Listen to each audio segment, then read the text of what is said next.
Well, good afternoon. It's 5:30 on the dot. Good evening, I should say, as we are back for episode 15 of our GBO Bodcast, and this is one that Cruz and I have been very excited about waiting for and seeing, and actually getting our very special guests on. So I know that you'll see Tracy and Tracey Walker coming up. They're going to be in the waiting room. So you'll see father-son coming up, which you'll see Tracey disappear now. We'll have you back here in about a half an hour. But we have Nicho and Denein Cusack, which, by the way, for those of you who don't know, we have been incredibly inspired by really the story of, mother-daughter competing together. And we're going to dig in a little bit with, just some of the challenges and tribulations that you guys have been working with, how you have gotten through them, what exactly happened, and what your plans are in the future. So first of all, welcome to you two. Awesome. It's good to be here. Yeah, so you're in Golden, Colorado right now. Is that the backdrop that we're seeing? Yeah. Much Beautiful. better than our backdrop, Cruz. Yeah, we got to upgrade our something. Yeah, I think we need a green screen or something to where we could just, kind of pretend that we're there. So first of all, yes, you have been really an inspiration when we saw you at the Global Championships. I think it was last year where you both competed. Was that correct? That is correct. That was my first show as a 50 and over masters. Very cool. And Nicho, was that your pro debut? That was my pro debut. Yep. Yeah, it was my first pro show and her first show at all. So when I got my pro card at the Atlas the year before, she comes up, she's like, I want to do that. And so I was like, and we had a bunch of friends of her friends that used to do it a long time ago. And so she's like, I want to step on stage. I was like, okay, here we go. So from that day on, she crushed it. So. Very cool. Well, there's something that, a lot of people know that you went through a good amount of trauma. And, if you want to discuss a little bit about, the accident, when it happened, what happened, and really what you've been through just between now and then, we'd love to hear your story. And I know 30 minutes doesn't do it justice, but we really want to hear what exactly happened. Yeah, I'm more than happy to share this story. I've actually even been by the accident site, and thank goodness I didn't have any, flashbacks or anything, because I basically was unconscious as soon as the impact happened. So I was actually pumped because we had just come back from our show, and I was like, got great feedback from the judges. I was like, to do a little bit with my posing coach. So I had been to my posing coach, and I literally was turning on to a main street. I got about a block away, and a car was headed in my pathway. There are 4 lanes, and I was in the 4th lane. This gentleman apparently had a medical emergency. He was having a heart attack, and he cut off lanes before he came and traveled mine. And by that point, I just remember thinking, what the heck? This guy has got to be able to see me. And I hammered the brakes, and then I don't remember anything else. And so hammering the brakes gave me a lot of injuries. I was basically broke bones in all appendages. So I got the laundry list. I'm going to try to be concise so that we're not here 45 minutes. But I basically internally amputated my right foot, which I now have 3 plates and multiple screws for my foot. I shattered my ankle. I have 3 plates and some other pieces of metal in my ankle. I shattered my right femur so badly that they had to remove 5 inches of my femur. So I've had 6 procedures on the femur alone to regrow. It's an amazing, my ortho is just incredible. He's a trauma doc, and he did some things that I don't think other doctors would, because they have the fail stats that they, always decide whether or not they're going to do some things that maybe are a little more evasive. So basically, through those procedures, I've grown 5 inches of my own bone. I didn't have to do a cadaver or any of those pieces. My final surgery was a bone graft from the good femur on the left, as well as I have a plate and a rod in the right femur as the regenerative growth grows. Then on my right arm, I broke my radius. I have 1 plate there. And if you hop to the left side, I basically shattered my pelvis. My femur came in through just from the impact of basically the engine of my Forerunner it broke correctly. It ended up underneath the vehicle, but my knees and the front of the car, the dashboard, saw some business. So I have screws and a plate in that hip. Then on my left arm, I broke my ulna and radius. I have a plate in the radius. I have 2 in the ulna. I had then I had 7 broken ribs. I broke my sternum. I had skull fractures. I broke my orbital socket. So that included like your cheekbone, my nose. I degloved my nose. I cut my lip. So I think I've named them all. Most of it. So As well. TSA is going to be a problem. So Print her out one day, print out all of her x-rays one day, put it up, and it'll be like a whole skeleton of bones. She's pretty much Wolverine now. So Oh, wow. Amazing. So I basically then had 4 months in institutions. I was a month in St. Anthony's, a trauma hospital. I then transferred to a care facility because I had no weight bearing on any extremities. So I had to wait to have at least 3 extremities to go to Craig Hospital. And I don't know if you know about Craig Hospital, but it is internationally known for basically TBIs, so traumatic brain injuries, and spinal cord injuries. And so once I went for my first transport nail, which was part of the process to grow the bone back in the right femur, they cleared me for 3 appendages, and then I went to Craig. And then I stayed at Craig for 2 months, and it was amazing. I mean, they're all about, independence, being independent. You work. I basically had 8 hours of therapy at 5 days a week there. And then I did outpatient with them until COVID hit, and they could no longer do outpatient therapy. So my outpatient therapy has kind of been a journey. I ended up back into my Kaiser Insurance therapists, and they've done a good job. But the great thing is, like Nicho had mentioned, I think offline, is her trainer that worked for Colorado School of Mines, who's also a physical therapist, Jennifer McIntosh, is working with me extensively, as well as my trainer and my coach has saw me through the entire process. And he's training me and constantly, looking online to see what he can do for adaptive pieces, not only the physical pieces, but also things for the brain damage. So a lot of people think that the paralysis in my left side of my face is that I had a stroke, but I did not have a stroke. I have central nervous damage and I have peripheral damage. So the nerves that come out of the back of your skull, when I had the back damage,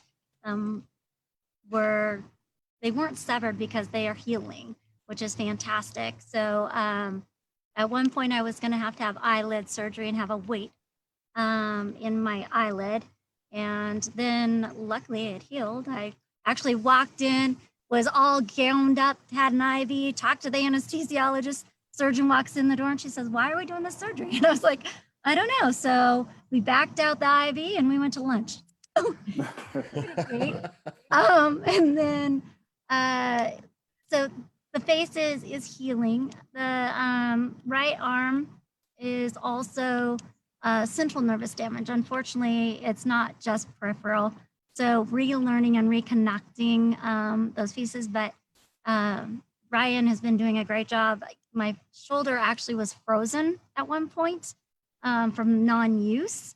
So I couldn't even lift my hand over my head, and I can lift my hand over my head. I can go back. I can actually like do my hair-ish, Help with that. which I couldn't do before. So it's just a matter of nerves heal slowly. So just trying to be patient with my body as I'm working, but also, you know, being able to lift, and I actually lift 10 pounds. I did 10-pound rows like 2 days ago. So it was super exciting to actually have my passion back in a way that isn't just therapy-esque. You know, it feels like my life better, you know, is taking back my life. So, so that's been fantastic. I think, you know, what's helped me and motivates me is, you know, I have an amazing support crew. I have my family, my friends that have been at my side the whole time, cheering me on. I have people praying for me across the nation that I don't even know. When I had, right after the accident, my recovery doctor talked to me, and you know, they're talking about the fact that like I didn't die. And you know, I really feel God saved me for a reason. And as I've shared my story, because at first I was uncomfortable sharing my story, but it's gotten, you know, to where people have really told me that, you know, especially with COVID and everything going on and being in their own homes, that they're constantly looking for my posts of how I'm doing, because that's the only positive that they have going on right now. So, you know, I just feel like, you know, maybe that's my calling, is to motivate and inspire people, whether they're able-bodied or, you know, somebody looking for adaptive things. Because there's a whole world of ADA and adaptive pieces that I've experienced, and I think it's a little different because I was an adult when I experienced them. But let me tell you, please don't ever call somebody in a wheelchair honey, baby, kiddo, sweetheart. Tell you what, I'm like, dude, I'm 51 years old. I'm older than you are, and it's real condescending at that point. It doesn't help that she's like pint sized anyway, Right. so sometimes people just think she's a kid. They thought she was my sister my whole life. Well, so well, we it know doesn't make your life any easier. And her wheelchair is like a child sized This is wheelchair. true. So I'm here to tell you, your pictures from the Started Bull, with my kids for a movie one time. So yeah, pictures from the Beaumont show is still like I'll still to this day show people, and it's like, this is Nicho and her mom. They're like, well, which? And I'm like, well, you figure out which is which, because remember how confused Todd literally, was. yeah, y'all look just like sisters. I mean, it's amazing. So I remember Todd was like, "Why is Nico on stage right now? Like, does she know this person?" Yeah, that's my mom. Well, there was here's the some big mass question. confusion. Yes. And, you know, I actually thought you were sisters as well. I didn't know. Nobody knew you were mother and daughter. The big question is, you know, when you had your accident, you're in the hospital, you're unconscious. What did the doctors, what was their prognosis initially? I mean, what did they say to you? What was that feeling? Tell us a little bit about that. So when you come in with trauma, there's trauma 1, trauma 2, and then trauma 10. There's no other numbers. Trauma 1's kind of like you're gonna have to like have a cast, or and trauma 2 is maybe you have some other injuries. I was a trauma 10. So my husband was called, and he was told to go to the ICU and ask for this person. And he luckily we live really close to the hospital and actually really close to the accident. Less than 10 minutes from the hospital. So basically, he went and said, I need to go to ICU. They told him, you know, second floor. He asked for someone by this name, and he said, who is this? And they said, the chaplain. And at that point, he asked, am I too late? And they said, no, but generally, you know, if somebody comes to this floor, we have you speak to the chaplain before you see, because it's bad. It's really bad. And so, so basically, it was hard and it was rough. She didn't really know the feeling of, she's just like, I'm alive. Okay, let's keep going. Very in and out with the meds. But from as a bystander, I got there within 24 hours. And my dad and I, the stuff that we had to go through was a lot different. Because she's like, I'm alive. Like, this hurts and I'm uncomfortable and I'm in and out and I don't really confused. But she didn't know how bad she was besides the rest of us knowing it. And probably for the first 3 days until we could get, because they couldn't do all of her surgeries at once. So her leg was under traction for days and days and days because they couldn't get to her hip, because they couldn't roll her on her right side because she was missing so much. And there was so much fragmentation and so much debris. And then we had to fix her face, and like everything had to happen in a specific order. And the worst part was the most painful things were the last ones to be done because we couldn't move her in a way that would have been safe. I had 8 surgeries in 8 days. And one of the things, though, I remember when I came out, I was in ICU. I knew I was intubated because I couldn't move my hands. And there was a glass kind of wall that I could see out of, and I could see my family all gathered around some physicians. And they had finished the conversation and kind of broke apart, and everyone kind of went their own way. And all I could think of is, oh my God, they think I'm brain dead. And so I started to try to sign that I can talk. So, and I thought it was kind of one incident, but actually it was 3 days of me trying to sign to let my family know that I'm in here. And then they finally were able to set me up, and I was able to write it. Nicho has a paper that looks like a kindergartner wrote it. It was all in caps, and you know, it's just, I can talk. And then, because they were like, oh, we don't know what you're saying, and I was like ASL, which is American Sign Language, and then I just said Nicho, because I knew Nicho would know what I was saying, because I can speak some sign language. At least she can do the alphabet. I do the alphabet. I used to be able to read really good at it, but I still remember the alphabet. But they said they were going to keep her sedated after one of her surgeries, and so just go home, shower, come back, because at this point we've been there for 2.5 days and hadn't left. So we went home, and the nurses, my dad's name was on the board, but my name wasn't on there. So they're like, what is it? Nicho? Like, what does this mean? Like, they thought she was like crazy. What does this mean? And her eyesight wasn't great at the time. So it was like Nicho, like just so it would fit on the paper. So it wasn't tracking properly. No. But so I didn't really know, and that's what's kind of strange. Like when I get hard on myself, because you know, as an athlete, and I had been an athlete as a child and as a high schooler, and then in college I played not competitively like Nicho, but I played club soccer, and when they have to say, "But you're alive," and I'm like, in my mind, I was never in jeopardy. I just always knew I was going to be whole, and maybe whole isn't going to look the same as it did, but it's raining. Hold on. All right. So, I think that's the biggest thing that we have to tell people who go through a trauma or something like that. Like, it's okay to not feel okay, and it's okay to struggle. Like, it's not going to be perfect. And that's the hardest part with her and for myself in general. It's she wants to be like what she envisioned herself being beforehand, and that's not always possible. So, Well, normal. yes.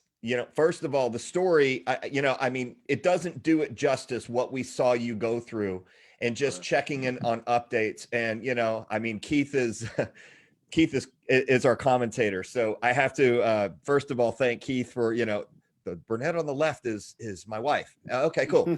Yeah, we got that. So that's what's great. And from what I understand, I mean, that when you have a chaplain there and now you're looking to get back on stage, from what I understand, to prove to yourself, not to anybody else, but to your family and yourself, that you've got what it takes.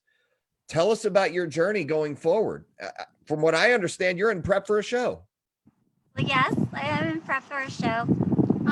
And it's so funny because a lot of the nurses and people that, the CNAs and people that have been championing me a long time, we kind of said, I don't know, maybe I'll do a show someday. And they're like, no, you got to do a show. You got to get back on the horse. You got to do it. And she kept saying, oh, next year. I'm like, no, like, just go. We're going to get you. We're going to go. We're going to go do Storm Show. You're going to do it with me again. The funniest story, one of my favorite stories, was we were like 4 days in. She was not intubated anymore. We were still in the ICU. And she looks at me and goes, I'm not competing in November, am I? I'm like, no, honey, you're not competing in November. So she was still like in her head, like, oh, I can compete at the Atlas. Like, that's no. And so like that was her in her head. Like, and the best part is a lot of the doctors and everybody said that since you were in such great shape, yes, the car broke, like the engineers that did the car broke perfectly for the accident she was in. But they're like, because you were in such great shape, your body was able to like contain itself and save itself. By the way, bodybuilding saved my life. Yeah. Because I had a strong core, I had no internal injuries and no spinal cord injuries. Yeah, they told me the same exact thing after my fall, that you're because of your physical, you're basically, your aorta didn't snap and bleed out. So yeah. As well as I didn't have to be amputated because of the femoral artery and the femoral nerve that was intact as well. Right. Yeah. Because otherwise the right leg would be amputated. So, but I'm basically, I had contacted Laura, the president of GBO, and just in talking about adaptive. Can I do adaptive? Because this foot is not going in those shoes. So she said yeah, and I said, oh, and she kind of said, well, why would you want to? And I said, at one time, yeah, I was chasing a pro card. You gotta have high hopes and high dreams, right? But it's about the confidence that you gain when you finally see your goal on the stage, because you always want to bring your best package. Your best package might not be pro package, but I'm going to bring the best me I can bring, having had almost lost my life September 30th. And that's going to be great for me. And then next year we'll bring a bigger package. But, basically, I've also been told like working out is going to have to be something that I'll do my entire life. Otherwise I'll be in pain and or lose function. And I can't think of a better sport than bodybuilding. I was already sold on the lifestyle, but now it's a given. Right? Only the crazy few will do it. So. Well, what's interesting is it will be a year and 24 days when you step back on stage from your accident. But most importantly, your last show that you did, you got to step on the stage with your daughter. And from what I understand, that will also be a repeat coming up. So first of all, we're absolutely thrilled. We didn't think any of this would happen. And when you started, to I don't want to say pry a little bit, but you started to investigate what your options were. We knew nothing was going to stop you. And you know what? We can work around the heels, but we're going to get you back to your glory and even better. And it is just, I mean, the comments right now are going to be really hard to go through all of, because I mean, literally it's just a scroll and a scroll and a scroll. And we're just excited that first of all, you were able to join us, but most importantly, share your story. And we're looking forward to finally seeing you again in person, as I know that that'll be in the near future. We've got 14 weeks. So, wow. Any last words? Anything that, you know, you're excited about past the show, or anything that you want to give a shout out to? I know you gave a shout out to your family and your therapists, and anything else. So I'm not going to give any more shout outs just because it, you know, then it's going to be like the Emmys, right? And then you're going to have to play music and make me get off the stage. But number one, you know, I'm excited to see what my daughter is going to do in the few shows that she's scheduled for this year, and then what she's going to do 2021. Well, we're excited to have Nicho and Denein, especially, you know, just coming to Texas. I know that you've had just one of those things where you don't make it sound really difficult. And for most of us, we would have given up. I would say 99% of us would have said, you know what, I'm just happy to be alive and I'll just leave it at that. But you want more, and you've shown a lot of ambition. You've shown the strength, which none of us would have, but we're just excited to have you involved in our family. Absolutely. I am so happy and grateful and honored to be part of the family. Well, to the mother-daughter team and Keith, you guys have done outstanding work, and we will look forward to seeing you in 14 weeks in Texas City, Texas. So until then, enjoy your time. We wish we were there, and we can't wait to see you guys. Thank you. Good to see y'all. Nicho, let me know when you're back in town. Will do. Will do. All right, girl. See y'all soon. Bye. Bye, gals. Okay, so I got to collect myself for a second, because that's not easy. Yeah, I mean, yes, you know, Tracy and Tracey. Go ahead, Chris. It's just crazy. I mean, like, I was kind of giving my little story before. I mean, it's crazy because I know the impact that it had on me and family and friends and blah blah blah. But she went through probably 10 times more than what I went through. So like I'm just trying to fathom that, you know, and the drive, because I know the drive I had to go back to the stage and to the lifestyle and all that stuff. So I can only imagine this little woman's drive that she had to do that tenfold. Man, it's crazy. So congratulations. Pint size, as they call it. Yeah, yes. Yeah, it's just awesome. So. Well, Trey and Tracy, welcome, my friends. What's up? How you doing? What's going on, fellas? Always good. I know that you guys are in 2 different states right now. Is that correct? Yes, sir. Yes, sir. Well, you know, I mean, this is I would say the most impactful segment that we have done. A lot of people are looking forward to this episode to hear Denein and Nicho's story, but more importantly, to hear your story as well, because you guys have a very interesting journey from really when you started in GBO and, you know, where you're at now. What's interesting is I have seen you guys since when I started was in 2017, and you guys were some of the first people that made an impact on me. And you know, I remember, you know, Tracy and you on stage, and that was in Oklahoma. And that was a fun little gig because, you know, you have come such a long way from Beachbody, making the transition into Classic. Both of you, I know, did Beachbody, and both of you do Classic. But, you know, a lot of people don't realize that you guys are your biggest fans and your biggest supporters. And, you know, you have been requested, you know, just to talk a little bit about your journey and how long it took you to earn your pro status, what you went through, how many shows, what you do in the off season. There's so many directions we could go. I'd really just like to hone in. When did you first start bodybuilding or getting into fitness? My dad or me? We'll start with you, Trey. Okay. I got into bodybuilding in early 2017.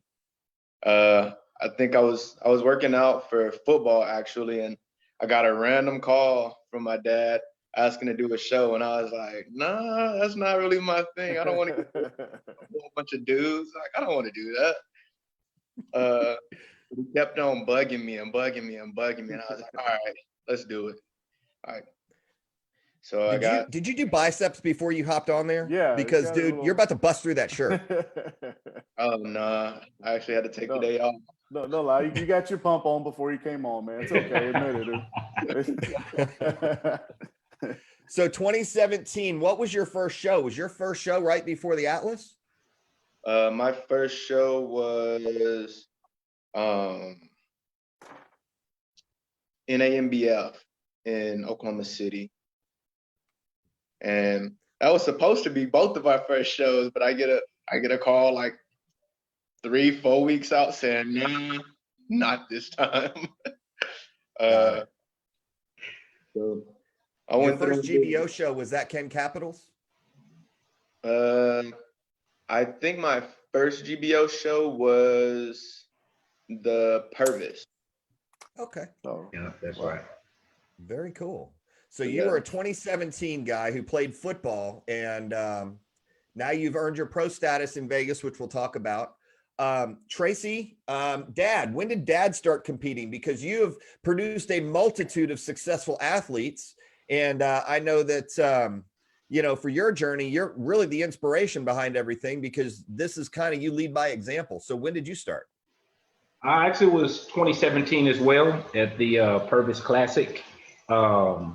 That's when me and Trey got to compete the first time, and kind of piggyback off what he said. He finishing up college, and I was like, man, have you ever thought about bodybuilding and kind of the audience that you can entertain with, as far as making money or generating some revenue? I said, man, guys up at the gym is really on me about competing. I don't know anything about this, man. Let's do it. And like I said, I bugged him, and he got in shape really fast. The old man it didn't happen as fast. And long story short, we got to compete in the Purvis Classic, and of course, I ended up getting like 4th out of 4, and that was probably the best thing that happened to me in bodybuilding, because I hate to lose. And from that moment on, it just kind of stuck with us, Trey, how old were you at the Purvis Green?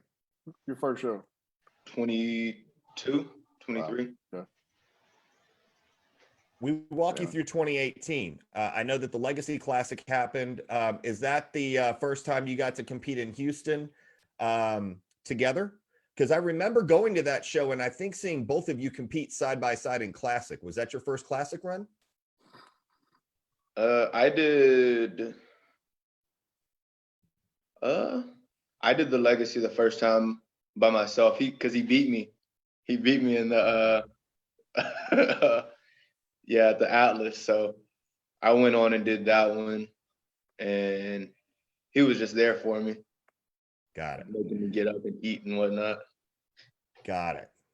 And moving in after the Legacy, you guys had a few more shows. And pardon my history here, because I'm trying to remember, because I've seen you guys in Oklahoma. We've seen you in Dallas. We've seen you in Houston. We saw you travel.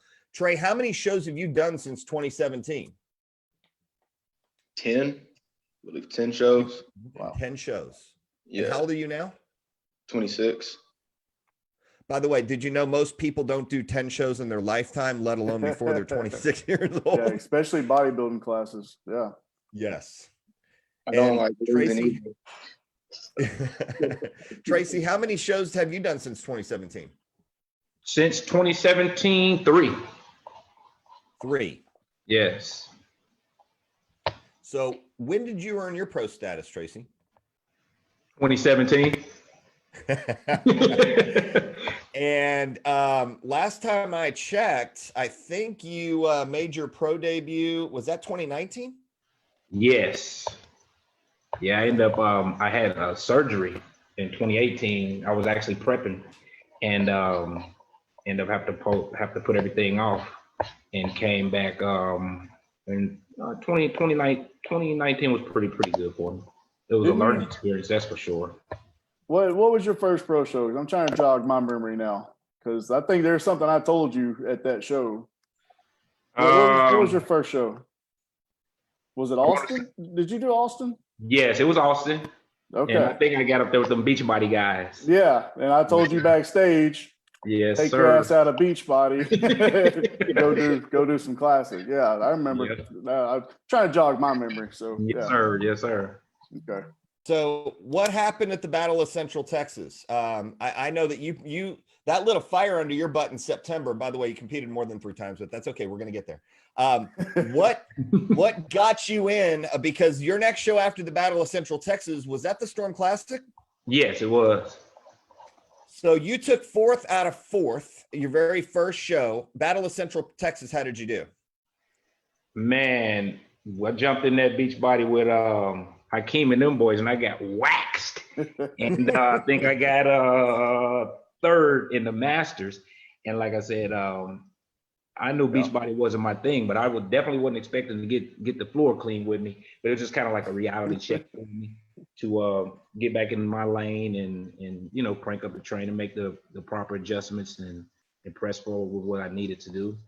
You did. It did light a fire, man. 'Cause I remember talking to you backstage, and you had that look on your face like, oh, this guy's gonna do something, just not today. But yeah, and then you went on, and how'd you do at the Storm? I think I got 4th at the Storm. Out of a pretty tough ass lineup too. So Oh yeah, it was tough. So It was awesome. tough. Little does a lot of people know, this was an international lineup that featured some of the top placings in the world 3 weeks after that show. So, I mean, for you to place top 5, I know there were some people that were gunning, and I think we had 12 or 13 pros. Yes. That was not an easy lineup. No. And you turned around and did the Atlas. Is that correct? Correct. How'd the Atlas go for you? After the fact, Okay. I was happy, but I ended up getting what was it, Trey? 7th at the Atlas.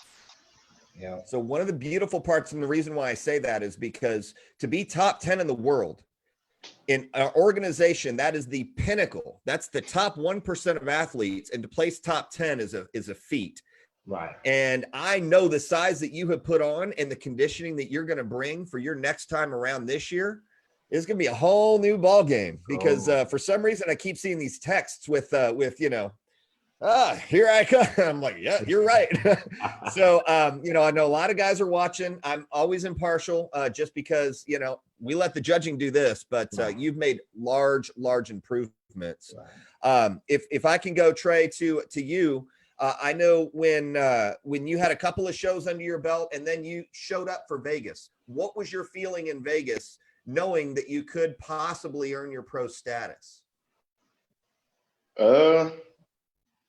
It was excitement. It was like I put in a whole bunch of work, and I'm like, all right, this has to work out. Like it wasn't a thought process of, am I going to get it the whole time? I'm like, I'm going to get it. So if I don't think like that, it just won't happen for me. So that's the only way I was going into it. Well, there's a little personal story, side note on this. I remember we competed, I think it was at Ken Capital Show in November of 2017, and you and I were in the same class. And I remember talking to you, and I said, dude, it's just not a question of what. It's not a question of if. It's a question of when. And you showed up to a few more shows, and you're literally on the cusp. I mean, you're always in the money and in the placing and in the talk. And it just seemed that there's something that just continued to, kind of edge out, and you're getting frustrated, and I could tell. But yet you go back to the drawing board with your dad, and, you find a way to come back better and better. And finally, you've arrived. Now you have one more step until you officially get your pro card, which you know what it is. And, what are your plans for coming up in 2020, 2021? Are you planning on making a debut anytime soon, or are you keeping that secret? 2021. 2021. Good. Have you picked a date yet? Because I know there are a lot of new shows. There are a lot of new classes for pros being added to this year. Do you have a certain, are you going to take like a whole year off and really just ramp up for the Atlas? Or would you want to do a couple shows and see if you can earn some money in some of the other shows besides the Atlas? The goal is to to come in, try and knock out an early show, super early show, and see where I can go from there, and take my critiques, and then have people on their toes for the Natural Atlas, because I want it. So now you're giving away your hand. I like it. So the Natural Atlas, you know, and there's one thing I want to say before I get to Tracey. You mentioned something on here that we have a lot of athletes watching. And when you said, I will take my critiques and do what I need to do, there are a lot of people who get critiques from the judges and the athletes don't do anything with it. And one of the things I'm really impressed with you about is you have always taken your critiques with a grain of salt. And you're like, back to the drawing board. Let's get it. Let's improve. Let's come back with this. And then if they give you another critique, you go back. You don't complain about it. You don't whine about it. You actually do it. And that's one of the reasons why you have ascended to the level that you've ascended to at such a young age. Most young guys under 30, they'll be like, nah, and maybe this just isn't for me. So that's, by the way, you should give yourself a pat on the back and give yourself some room, because that right there says everything about your character, your drive, your ambition as a man and as a person. And that's really respectable. So, you know, that's something that you should take to heart. And, you know, we appreciate you for that, especially sticking with something where I know a lot of people would have quit.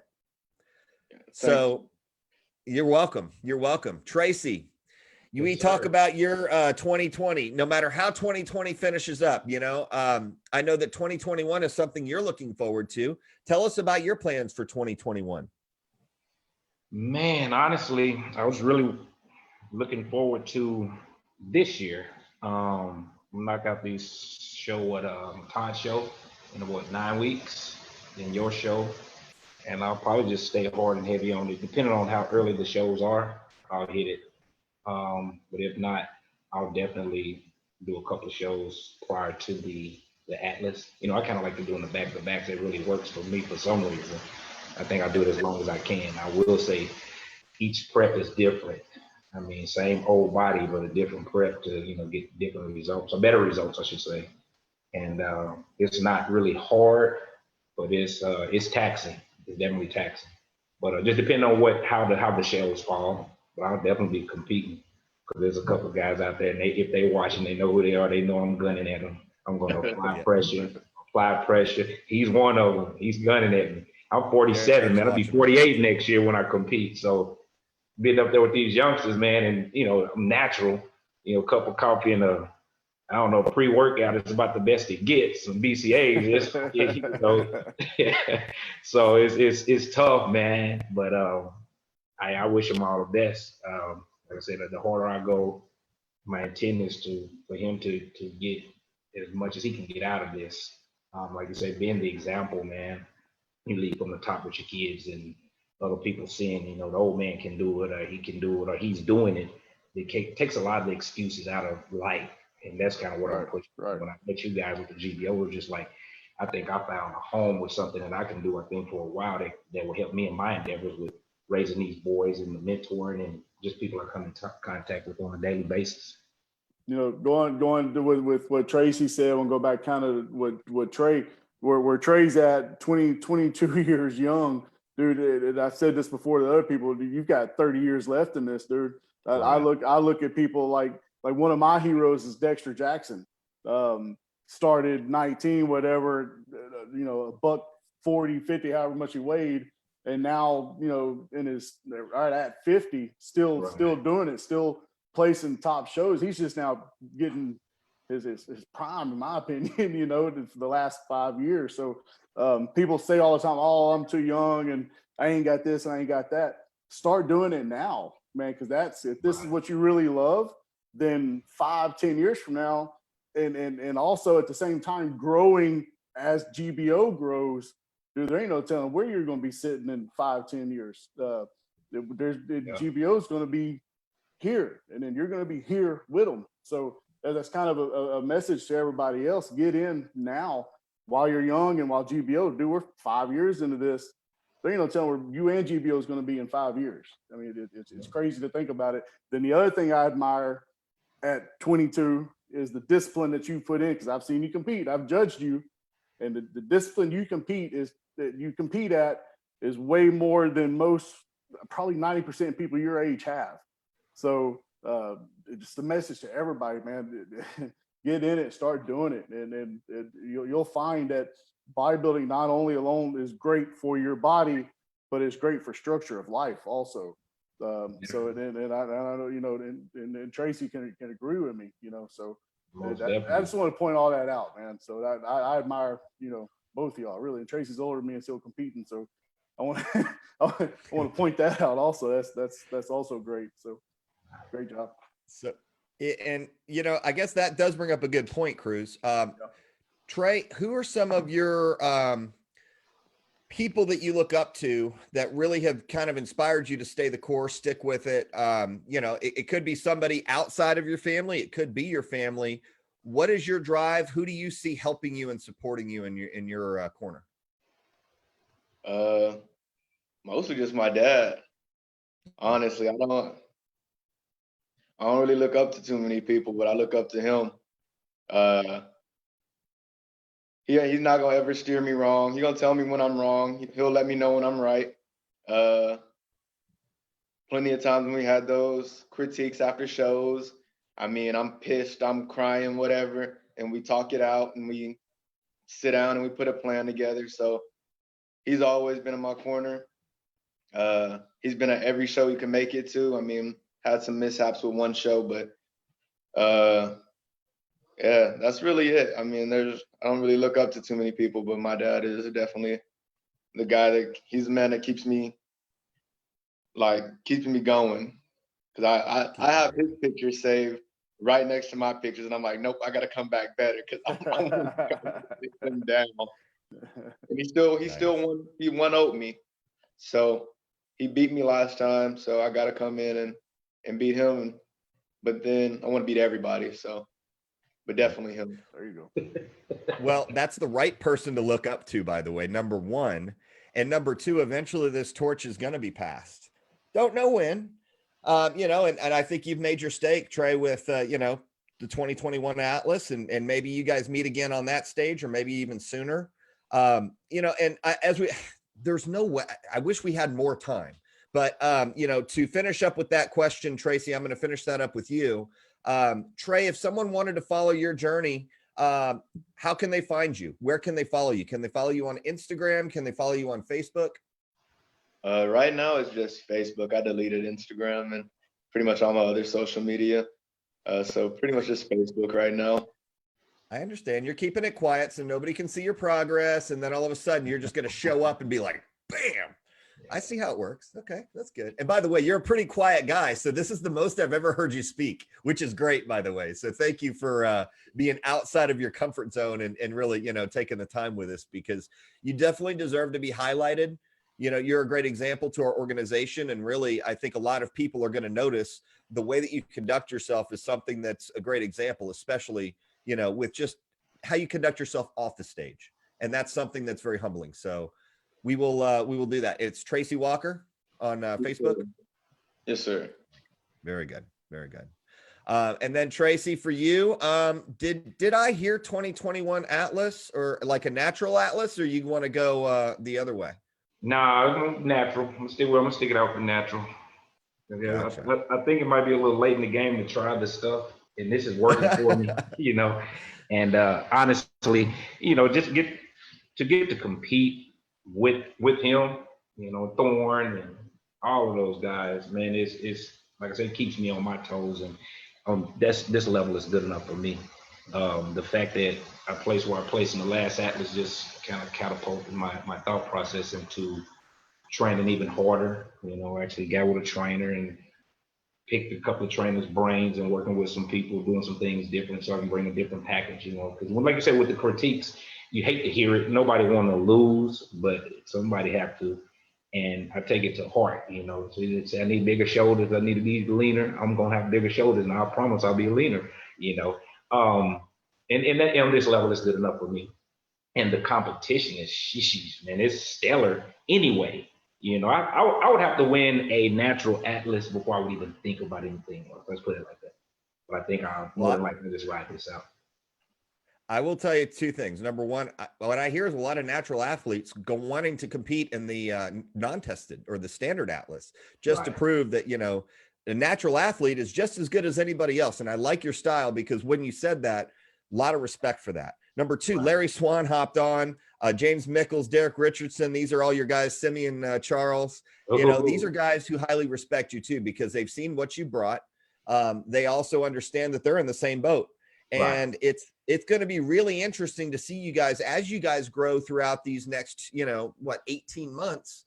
We're going to have a lot of things unfolding that are going to be better opportunities. So as you were saying, the competition steps up every single show. And, the numbers are greater. The quality of bodies and muscle and conditioning are greater. So, we can definitely tell you're on pace and on track to show off your hard work in a higher placing. And that's what's great. Couple of ways they can follow you. What's the best way they can follow Father Tracey Walker? Same as Tracey, just Tracey Walker on Facebook, and then Instagram is Tracey Walker 91. And that's the extent of my social media stuff. So I know that I got it. I put you comfortably or uncomfortably on the spot, because now you're going to get all these friend requests and you're going to be like, who is this? Who is that? I just realized that when we were given, ways to follow on Instagram. And if you don't have an Instagram, your Facebook is like, oh crud, I've got like 14 requests like in 2 hours. So sorry about that in advance.